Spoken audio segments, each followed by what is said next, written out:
We connected to MongoDB, and this is nice, but it also means that we can't do anything else right now. The rest of the app is not working anymore, and of course it should work. So let's get there step by step, and let's start by re-adding the admin routes. So let's add this middleware again, and for this I also need to import admin routes again. And if we now have a look into our admin controller, here we do of course use the product model. The product model, if we have a look into that, does rely on Sequelize, of course, because we define the product model with the help of Sequelize. Now that is all something which we won't do anymore. Instead, we now want to use MongoDB.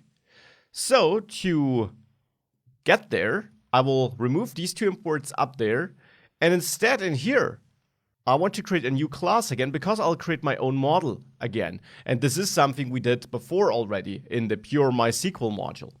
So I'll create a product class here like this. And of course, I will also export this. So module export will still be my class here. Now in that class, I'll have a constructor. And in that constructor here, I want to store the title, price, image URL, and description of a product when it gets created. So here I will simply get the title, the price, the description, and the image URL. And then in the constructor, I'll say this title equals title, this price equals price, this description equals description, well, and so on. You know the game. So here image URL equals image URL. Now we can create a new product in JavaScript, a new object which follows this form.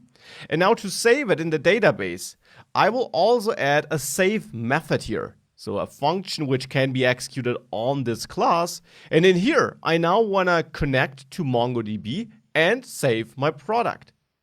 Now to do that, to be able to connect, I'll need to import MongoDB or Mongo Connect. So I'll import Mongo Connect from my utility folder and there from the database file. So I will simply import that method, the function I created here, where we pass a callback to, where we do connect to MongoDB inside. And then we basically execute the callback and return the connected client so that we can interact with it. However, if we would do this, we would have to connect to MongoDB for every operation we do.